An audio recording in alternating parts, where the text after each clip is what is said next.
January 6, 1978 began like any other winter morning in River Forest, Illinois.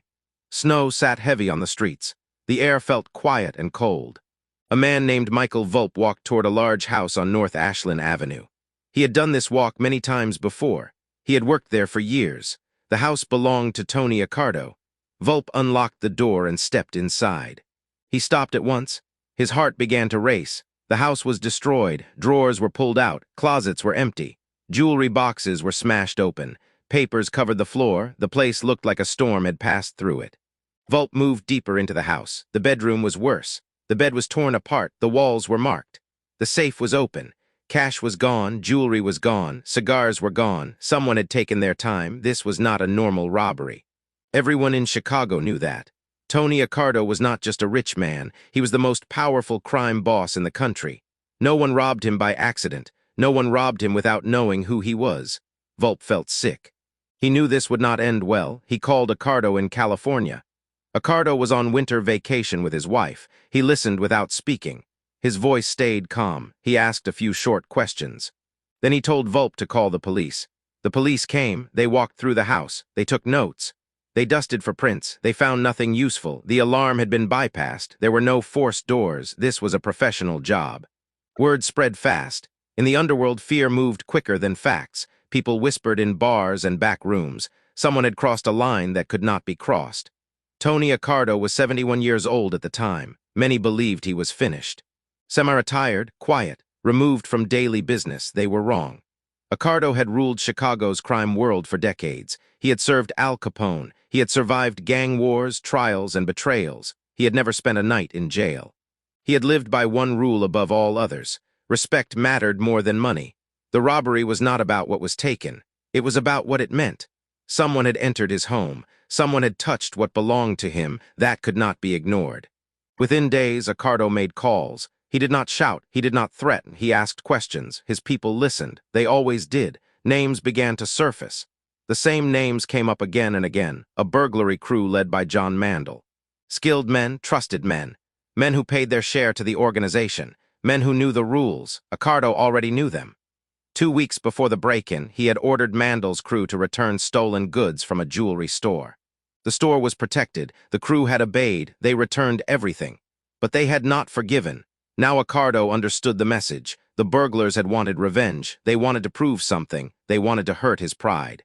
Accardo did not rush home. He stayed in California. He played golf. He ate dinner with his wife. To outsiders, nothing had changed. Inside, plans were forming. In Chicago, people waited. They knew what was coming. When a boss like Accardo was challenged, the answer was never quick. It was careful. It was final. 9 days after the robbery, John Mandel vanished. No calls, no warning, just gone. His car would be found later. His body would be found too, but that came later. For now, Chicago held its breath. The first move had been made, and everyone knew the rest would follow. The city had just seen the opening act, and the real storm was still ahead. Tony Accardo had not always been a king. He began life far from power. He was born in 1906 in a poor Italian neighborhood in Chicago. His parents were immigrants. His father worked long days as a shoemaker. The money was never enough. The family lived in a small apartment. 6 children shared tight rooms. There was no indoor bathroom. Winters were bitter. Summers were cruel. Young Tony learned early that life was hard and unfair. School did not last long for him. At 14, he dropped out. He could earn almost nothing in factories. The streets offered more. He chose the streets. By 16, he was running errands for local gangsters. He watched. He listened. He learned how power worked. He learned who mattered and who did not. He learned that silence was safety. When Prohibition began, Chicago exploded with crime. Alcohol was illegal, but everyone wanted it. Gangs made fortunes overnight. Tony stepped into that world without fear. He joined a crew on the west side. They ran gambling, protection, and liquor routes. Tony was strong and reliable. He did what he was told. He never talked back. That made him valuable. In 1926, Al Capone noticed him. Capone needed men he could trust. Tony was tested and placed at the door of Capone's hotel. He sat with a gun on his lap and watched everyone who entered. Tony stayed calm. He stayed sober. He stayed quiet. Capone liked that. Soon, Tony became Capone's driver and bodyguard. He saw everything. He remembered everything. During this time, Tony earned a dark nickname. After a brutal betrayal, Capone ordered 2 men killed. Tony was part of it. He used a bat until the job was done. After that night, people called him Joe Batters. Tony hated the name, but he understood its value. Fear was a tool. Some believed Tony took part in the St. Valentine's Day massacre. 7 men died in minutes. The killers wore police clothes. Tony never confirmed his role. He never denied it. That silence protected him. When Capone went to prison for taxes, others stepped forward. Tony watched their mistakes. They talked too much. They showed off. They got caught. Tony chose a different path. He dressed simply. He lived quietly. When asked his job, he said he sold beer, nothing more. By the 1940s, Tony was in control. He did not announce it. He did not need to. He approved every major decision. He allowed others to take the spotlight. His organization grew rich. Gambling, loans, unions, and later Las Vegas. Money flowed steadily. Violence was rare but precise. Tony married and raised a family. He moved to a large home in a quiet suburb. He went to church. He smiled at neighbors. No one saw the danger behind the calm face. Decades passed. Rivals fell. Friends died. Tony remained. By the time of the 1978 burglary, he had outlived almost everyone. Many believed age had softened him. They thought he would ignore the insult. They were wrong, because while Tony Accardo had grown older, his memory was sharp. His rules had not changed, and his patience was more dangerous than rage. As the bodies began to appear one by one, Chicago would remember who truly ruled the city, and the next death would make the message impossible to ignore. The first body was John Mandel. He had been the leader, the planner, the man who thought he could outsmart an old boss. He disappeared quietly. Weeks later, his car was found. His body lay in the trunk. He had been stabbed and strangled. The message was clear. Fear spread fast. Mandel had been respected. If he could fall, anyone could. 5 days later, Bernard "Buddy" Ryan was found. He sat dead in his car. 4 bullets marked the back of his head. Clean, controlled, no anger, just business. People stopped talking. Burglars stopped working. No one wanted attention. Steven Garcia was next. His body was found near the airport, beaten badly, left in a trunk again. The pattern could not be missed. The outfit wanted the bodies seen. These deaths were not hidden. They were displays. Each one spoke louder than words. Then came Vince Morty. He had sold the stolen jewelry. A former cop turned fence. He should have known better. He even wore stolen cufflinks in public. That mistake cost him his life. Morty and a friend walked into a bar thinking they would talk. They never spoke. They were beaten to death while music played. One man had done nothing wrong. That did not matter. The killings paused after that. Winter turned to spring. The city stayed tense. Everyone waited for the rest. In April, Bobby Herdogs was found. His throat was cut. His body showed signs of pain. Days later, Johnny McDonald was shot in an alley. The last of the crew was gone. 5 men who broke into the house were dead. But Tony Accardo was not finished. A grand jury formed. The FBI wanted answers. They called witnesses. One of them was Michael Volpe, the housekeeper. Volpe told what he knew. He had done nothing wrong. A week later, he vanished. His glasses would later be found in Accardo's home. His body was never found. 10 people were dead. No arrests were made. Tony Accardo returned to Chicago. Life went on. He lived quietly for many more years. The burglary had failed. The lesson had been taught. But the story was not over, because the true cost of that decision would echo long after the blood dried. And the silence that followed was louder than the violence itself. Tony Accardo never spoke publicly about the murders. He never needed to. His silence was enough. In the underworld, everyone understood what had happened. The burglary was meant to be revenge. It became a warning written in blood. Accardo believed a boss's home was sacred.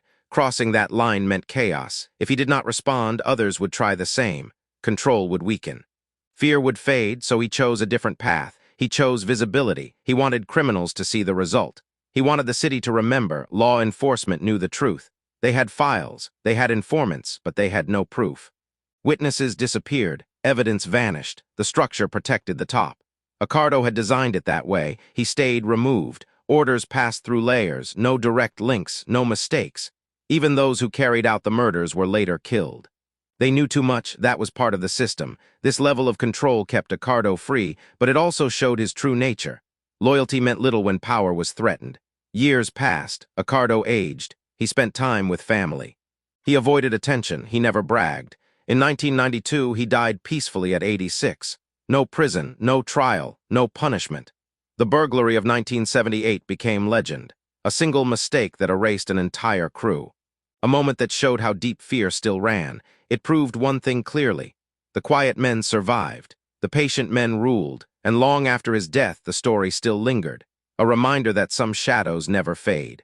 Because even in silence, power leaves a mark. After the murders stopped, Chicago did not relax. The streets stayed quiet in a strange way. It was not peace. It was fear settling in. Burglars avoided big jobs. Fences refused risky deals. Even seasoned criminals watched their words. Tony Accardo had made his point. He did not need more blood. The lesson had already spread. Inside the outfit, nothing was discussed openly. No meetings were held about the purge. No names were spoken out loud. Everyone understood the rule. If the boss acted, there was no debate. Accardo remained distant. He let others handle daily work. He listened more than he spoke. When he did speak, his words were short, clear, final. To the outside world, he was an old man enjoying retirement. He spent winters in California. He played golf. He visited family. Neighbors saw nothing strange. But inside law enforcement offices, his name never left the files. Agents believed he ordered everything. They had timelines. They had patterns. They had motive. What they did not have was proof. Witnesses were afraid. Some refused to talk. Others suddenly vanished. Evidence led nowhere. Each path ended in silence. The grand jury failed. The cases stayed open. 10 murders remained unsolved. Michael Volpe's disappearance disturbed even hardened agents. He was old. He was loyal. He had followed the law. Still, he was erased. That showed how far the reach went. No one was safe if they became a risk. The outfit continued operating. Gambling brought steady money. Loan payments arrived every week. Union control stayed firm. Las Vegas profits flowed quietly. Accardo watched everything from a distance. He trusted few people. He kept his circle small. He believed patience was power. Acting too fast led to mistakes. Waiting allowed fear to do the work. Years passed. New criminals rose, old ones fell. The city changed. Laws grew stronger. Trials became louder. But Accardo stayed untouched. Many wondered how one man could avoid justice for so long.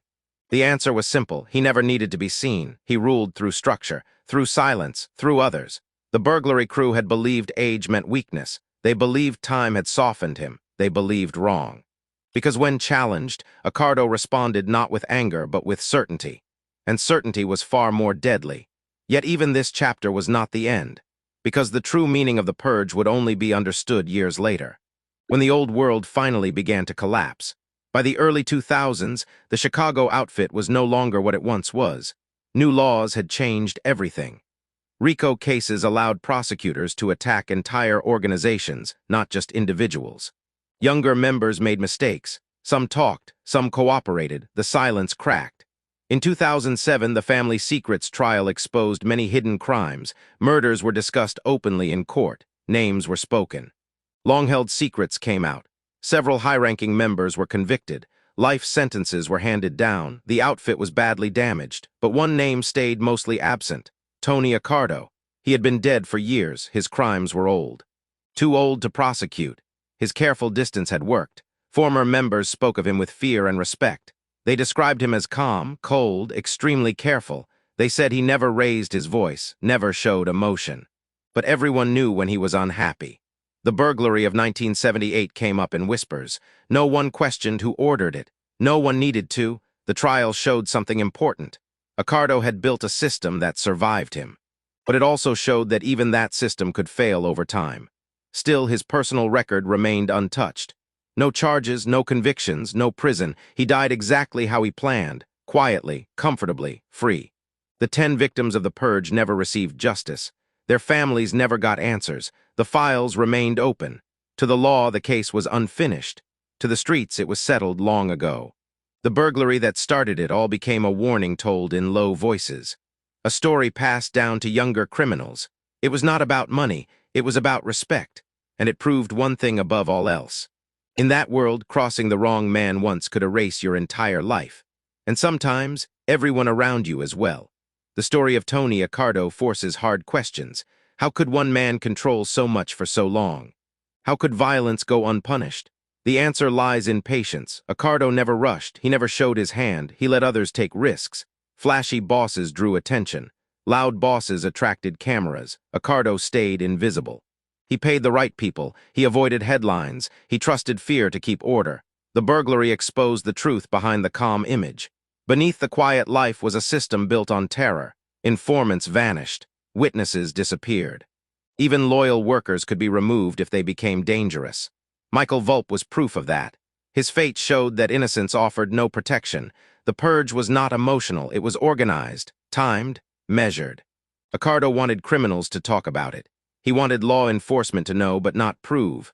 That balance kept him safe. His legacy is not just crime, it is structure. A lesson in control. When he died, the world barely noticed. No grand headlines, no public outrage. That was his final success, because the men who seek attention fall. The ones who avoid it endure.